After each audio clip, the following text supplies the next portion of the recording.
एक पहाड़ी गांव के पास आसमान से एक जलता हुआ अंडा लुढ़कता हुआ आता है। डरे हुए गांव वाले उसे गांव से बाहर बर्फीली गुफा की ओर धकेल देते हैं। कुछ दिन बाद अंडा टूटता है, उसमें से निकलता है एक छोटा अग्निपक्षी।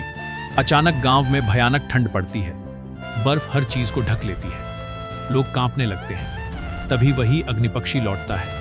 वह सबको अपने पंखों पर बैठाकर गुफा में ले जाता है और अपनी गर्मी से सबकी जान बचाता है।